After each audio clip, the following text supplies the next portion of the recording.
Good morning बच्चों। आज हम हमारी संस्कृत की पाठ्य पुस्तक का विषय पाठ यानी पाठ 20 पढ़ेंगे। तो आप सभी अपनी बुक खोल लो, बुक का पेज नंबर 84 निकाल लो और मेरे साथ साथ आप लोग भी पढ़ते जाएंगे, ठीक है। और जो शब्द आपको कठिन लगे उसका हिंदी अनुवाद साथ में पेंसिल से लिख लीजिएगा, ठीक है। कौन सा पाठ है ये? विषय पाठ। विषय पाठ मतलब पाठ 20। योगः स्वास्थ्यस्य साधनम। अब योग क्या है? स्वस्थ रहने का एक साधन है, तरीका जिससे हम स्वस्थ रह सकते हैं। किसके द्वारा? योग करके। संस्कृत शिक्षिका विद्यावती स्वछात्रा सुलभाम अपृच्छत, यानी संस्कृत की शिक्षिका जिसका नाम क्या है? विद्यावती, अपनी छात्रा, स्वछात्रा मतलब अपनी छात्रा, सुलभा से पूछती है। क्या? अपश्चित मतलब पूछना। तो क्या पूछती है? विद्यावती सुलभे। विद्यावती क्या बोलती है? सुलभे हाँ त्वं कक्षायाम उपस्थिता न आसी की कारणम। क्या पूछती है वो? क्या पूछती है? कि कल सुलभे मतलब सुलभा है नी, कल तुम कक्षा में उपस्थित नहीं थी। तो मतलब तुम कक्षा में उपस्थित नहीं थी, आसी में नहीं थी। किस कारण से? की कारणम मतलब कौन से कारण से तुम कक्षा में उपस्थित नहीं थी? सुलभा। अब सुलभा जवाब दे रही है, महोदये रात्रो मम उदर पीड़ा आसित। क्या बोली वो? महोदया। रात्रो मतलब रात में, मम मतलब मुझे, उदर पीड़ा मतलब पेट में दर्द, आसित मतलब था, रात को मुझे पेट में दर्द था। गत सप्ताहे अपि अनेनेव कारणेन पीड़िता आसम। अब उसने क्या बताया? क्या बोली वो? कि गत सप्ताह मतलब गत सप्ताह मतलब जो बीत गया, पिछले सप्ताह है ना, भी अनेक कारणों से, अनेक कारण से वो क्या थी? बीमार थी, ठीक है। पीड़ित थी मतलब बीमार थी। कदाचित ज्वर वर्तते, कभी बुखार आ जाता है। अन्न पचनम सम्यग नास्ति, कभी पाचन ठीक से नहीं होता है ना। शुद्धा भाव सदैव अस्ति, और शुद्धा भाव मतलब भूख का अभाव, यानी भूख नहीं लगती है। शुद्धा भाव मतलब शुद्धा भाव यानी भूख का अभाव, सदैव अस्ति यानी हमेशा भूख ही नहीं लगती है। क्या होता? हमेशा वो क्या रहती है? बीमार सी रहती है। विद्यावती एतत चिंतनीयम, ये तो चिंता का विषय है, यानी चिंताजनक है। वेदस्य किम अभिमत्तम। अब क्या कहा उसने कि ये तो चिंता का विषय है। वेद जी ने क्या सलाह दी? क्या पूछा? वेद जी ने क्या बताया? डॉक्टर ने तुम्हें क्या बताया? सुलभा वेद औषध योजना करोति। अब क्या बोला उसने? कि वेद औषधि की योजना करते हैं, किंतु स्थगिते औषधे पुनः पीड़ा प्रादुर्भवति। जब तक दवाइयां लेती हूं तब तक तो ठीक रहती हूं, लेकिन जैसे ही दवाई लेना बंद कर देती हूं फिर पीड़ा होने लगती है ना, दर्द होने लगता। न जाने की कर्तव्य मिति। अब क्या बताया उसने? कि न जाने क्या कारण है। दिग्रस्तु रुग्ण जीवनम। दिग्रस्तु मतलब धिक्कार है रोगी जीवन को। क्या कहा उसने? कि धिक्कार है किसको? रोगी जीवन को। विद्यावती क्या बोल रही है? यदा औषध सेवनम रोगाना न उन्मूल्यति तदा योगोपचार कर्तव्य। अब क्या बोला? विद्यावती ने क्या बताया? क्या बोल रही विद्यावती? कि यदा औषध सेवन रोगाना उन्मूलन, मतलब दवाइयां लेने से रोग का उन्मूलन नहीं होगा। क्या कह रही है? कि यदि हमें दवाई लेने पर भी क्या ना हो, औषधि मतलब दवाई के सेवन करने पर भी रोग नहीं मिटते हैं, तब क्या करना चाहिए? तदा योगोपचार कर्तव्य, तब हमें योग उपचार करना चाहिए। क्या उपचार करना चाहिए? योग उपचार। योग कक्षायां गत्वा योग शिक्षिकायाः मार्गदर्शनम स्वीकरु। यानी हमें क्या करना चाहिए? क्या करना चाहिए? योग कक्षा में जाकर योग शिक्षिका से मार्गदर्शन लो। क्या कहा कि कहाँ जाओ तुम? योग शिक्षा जाओ और वहां पे जो योग शिक्षक है उनसे मार्गदर्शन लो। सा चिकित्साम करिष्यामि, वह चिकित्सा करेंगी, मतलब योग शिक्षक ही आपका इलाज कर सकता है। सुलभा महोदय योग मार्गः तु सन्यासिनाम मार्गः। अब क्या कहा उसने कि महोदय योग मार्ग तो सन्यासियों का मार्ग है। क्या कहा कि ये जो योग होता है वो तो सन्यासियों के लिए होता है। सन्यासीना मार्ग यानी सन्यासियों का मार्ग है। संसार त्यागम न इच्छामि, मैं संसार का त्याग नहीं करना चाहती। क्या कहा उसने? संसार त्यागनम, यानी मैं संसार को त्यागना नहीं चाहती। अहम छात्रा अस्मि, मैं तो अभी क्या हूं? छात्रा हूं। विद्यावती, विद्यावती जवाब दे रही है ना शिक्षिका। न एतत, न एतत मतलब ऐसा नहीं है। क्या कहा? ऐसा नहीं है। योगेन शरीरम चित्तम अपि स्वस्थ भवति, योग से शरीर व मन भी स्वस्थ होता है। क्या कहा कि योग से शरीर और शरीर के साथ साथ मन भी स्वस्थ होता है।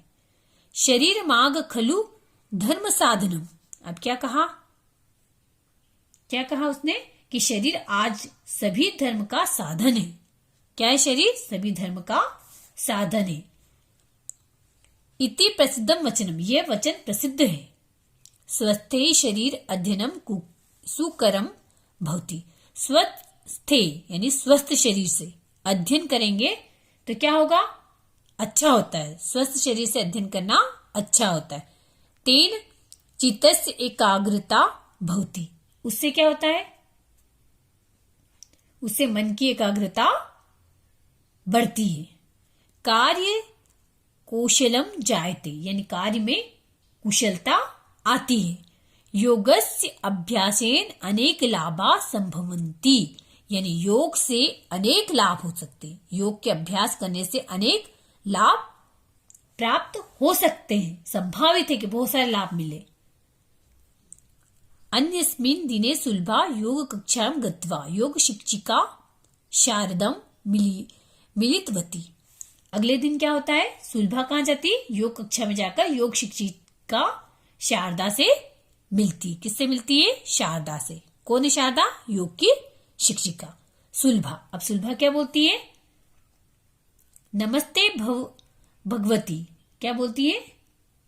कि नमस्ते भगवती, अहम सुलभा, मैं सुलभा हूं। मम शिक्षिका विद्यावती भवती, मेरी शिक्षिका विद्यावती ने आपसे मिलने के लिए, है ना, भवती मेलितु मां समदिशत, यानी आपसे मिलने की सलाह दी है। अहम उदर रोगेन पीड़ितः, मैं पेट के रोग से पीड़ित हूं। अतः योग उपचारम इच्छामि, मुझे योग से उपचार करने की इच्छा रखती हूं कि योग से मेरे पेट का उपचार हो सके। ऐसी इच्छा कौन रख रही है? सुलभा। ठीक है। क्या कहा उसने कि योग उपचारम इच्छामि, मतलब योग से उपचार करने की इच्छा रखती हूं, यानी योग से उपचार करना चाहती हूँ। शारदा स्वागतम, स्वागत है। प्रवेश कक्षा, कक्षा में प्रवेश करो, तुम्हारा स्वागत है। सुलभा कक्षा प्रविश्य एका मूर्तिम अपश्यत, सुलभा कक्षा में प्रवेश करती है और एक मूर्ति को देखती है। सुलभा भगवती एष ऋषि का। अब सुलभा क्या पूछती है? क्या पूछती है कि भगवती ये ऋषि कौन है? शारदा। अब शारदा जवाब देती, एषः भगवान पतंजलि। ये कौन है? भगवान पतंजलि की मूर्ति। ये जो मूर्ति दिख रही है किसकी है? भगवान पतंजलि की मूर्ति है। किसकी मूर्ति है? भगवान पतंजलि की। अनेन मुनिना शरीरार्थम आयुर्वेद वाणी शुद्धयर्थ व्याकरणे मनोनि गृहार्थ च योग शास्त्रे ग्रंथाः लिखिता। अब क्या बताया? यह योग विद्या के प्रवर्तक है। एष योग विद्या प्रवर्तक, यानी योग विद्या के प्रवर्तक कौन है? पतंजलि। इस मुनि ने शरीर के लिए आयुर्वेद में, इस मुनि ने क्या किया? शरीर के लिए आयुर्वेद में वाणी की शुद्धता, वाणी शुद्धार्थ यानी वाणी की शुद्धता के लिए व्याकरण में क्या करा? व्याकरण में और मनक निग्रह के लिए योग शास्त्र में ग्रंथ लिखे। क्या लिखे? योग शास्त्र में इन्होंने बहुत सारे ग्रंथ लिखे। किसने? पतंजलि ने। सुलभा वंदे पतंजलिलम योग कक्षायाम अहम की करिष्यामि। अब क्या बोलती वो? कि क्या बोलती है वो? कि पतंजलि को नमन है, योग कक्षा में क्या करूंगी? क्या पूछती वो? कि मैं योग कक्षा में क्या करूंगी? शारदा आदो स्वास्तिकासन सिद्धासनम पद्मासनम च करिष्यामि, यानी क्या क्या करना है तुमको? स्वास्तिकासन, सिद्धासन व पद्मासन कराऊंगी। क्या कहा शिक्षिका ने? कि मैं तुमको क्या क्या करवाऊंगी? स्वास्तिकासन, सिद्धासन व पद्मासन कराऊंगी। एतेषाम अभ्यासेन एक स्थितो उपवेशन स्थिर भवति तदा अध्ययने कार्ये प्राणायामे लेखने च काठिन्य न स्यात्, यानी क्या बताया? कि इसके अभ्यास से एक जगह बैठकर स्थिर हो जाते हैं। क्या हो जाते? स्थिर हो जाते। तब अध्ययन करने में, कार्य करने में, प्राणायाम में और लिखने में कठिनाई नहीं होगी, यानी फिर तुमको कठिनाई नहीं होगी। सुलभा रोग निवारणार्थ का उपाय, रोगों के निवारण के लिए क्या उपाय है? किसने पूछा? सुलभा ने। शारदा कुछ आसन, शारदा क्या बोली? कानी चित्तः आसनानी, कुछ आसन उदर रोग उपचारे प्रयुक्तानी, यानी कुछ आसन ऐसे होते हैं जो पेट के रोग के लिए उपचार का काम करते हैं। कुछ आसन ऐसे होते हैं जो पेट के रोग के लिए, मतलब पेट के जो रोग है उसके लिए उपचार का काम करते हैं। कानिचित हस्तपदायो संचालने सहायकानी। अब क्या बताया उनने? कि कुछ हाथ पैर के संचालन में सहायक होते हैं। हस्तपादयो मतलब हाथ पांव के संचालन में सहायक होते हैं। कानिचित संधि रोगम उन्मूलयन्ति, यानी कुछ जोड़ों के रोग को मिटाते हैं। सुलभा, अब सुलभा क्या बोल रही है? कह एषः प्राणायाम, यह प्राणायाम क्या है? किम एदत अपि आसनम, क्या यह भी एक आसन है? क्या पूछा उसने कि प्राणायाम क्या है, क्या यह भी एक आसन है? शारदा न, शारदा क्या बोलती है? नहीं। प्राणायामेन श्वास वसनम नियंत्रितम भवति, प्राणायाम से सांसों का आवागमन नियंत्रित होता है। क्या होता है प्राणायाम से? सांस लेते हैं और छोड़ते हैं, यानी सांस का आवागमन नियंत्रित होता है। अनेन हृदय रोगे नासिकारोगे श्वास रोगे च लाभ, ये काय के लिए लाभदायक है? इससे हृदय रोग, नासिका रोग और श्वास रोग में लाभ होता है। श्वासन योग निद्रा च मन शांतार्थ क्रियते, यानी श्वासन और योग निद्रा द्वारा मन को शांत करते हैं। तथा उत्साह लाभ भवति, इससे क्या हुआ? तब उत्साह का लाभ होता है। भवति शनै शनै, शनै शनै मतलब धीरे धीरे, धीरे धीरे सब जान जाओगी। सर्वे ज्ञानश्यति, यानी धीरे धीरे तुम सब जान जाओगी।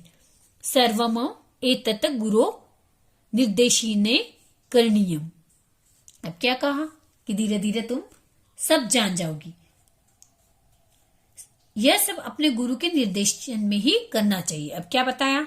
मेन इंपोर्टेंट चीज क्या बताई उन्होंने? कि जो भी तुम करो आसन, वो किसके निर्देशन में करना चाहिए? सर्वम एतत् गुरु हो, यानी अपने गुरु के निर्देशन में ही करना चाहिए। गुरु की देखरेख में ही तुम्हें ये आसन करने चाहिए। सुलभा, अब सुलभा क्या बोल रही है? क्या बोला सुलभा ने? योग कक्षा किमर्थ प्राथ एव आयोजिते। क्या पूछा? कि योग कक्षा किस लिए प्रातःकाल ही आयोजित होती है? जो योग की कक्षा होती है वो सुबह ही क्यों आयोजित होती है? ऐसा किसने पूछा? सुलभा ने। शारदा, प्रातः सूर्य शांत, सुबह के समय क्या होता है? सूर्य शांत होता है। वायु शीतल, हवा शीतल यानी ठंडी होती है। शरीरम च निर्मल भवति, वो शरीर निर्मल होता है। प्रातः काल सुखकर भवति, प्रातः काल का समय सुखप्रद होता है। योग प्राकृतिक उपचार है, योग क्या है? एक प्राकृतिक उपचार है। अतः प्रातः काल योगाय उचित, और ये सुबह का समय योग के लिए उचित है। अब क्या बोली सुलभा? किसने बोला? सुलभा। सुलभा क्या बोल रही है? तर्हि अहम योगाभ्यासम अभ्यासाय श्व आगमिष्यामि। क्या बोला? तरही मतलब तब। अहम मतलब मैं। योगाभ्यासाय मतलब योग का अभ्यास। श्व मतलब कल। आगमिष्यामि मतलब कल आऊंगी, यानी तब मैं योग अभ्यास के लिए कल से आऊंगी। शारदा, पुनः रागमनाय गच्छतु भवति, फिर आने के लिए जाओ। शारदा क्या बोलती? हाँ ठीक है, फिर तुम जब कल से आने वाली हो तो फिर तुम जाओ, फिर कल आना। ठीक है, तो ये हमारा जो पाठ था, पाठ कौन सा? विषय पाठ। योग स्वास्थ्य साधनम, यानी योग स्वास्थ्य के लिए एक साधन है। ठीक है, तो ये पाठ हमारा कंप्लीट हो गया है। तो एक बार और अच्छे से इस पाठ को पढ़ लेना। तो ये पाठ एक बार और अच्छे से आप लोग कर लीजिएगा, पढ़ लीजिएगा। आज की कक्षा को मैं यही समाप्त करती हूँ। फिर मिलेंगे अगली कक्षा में।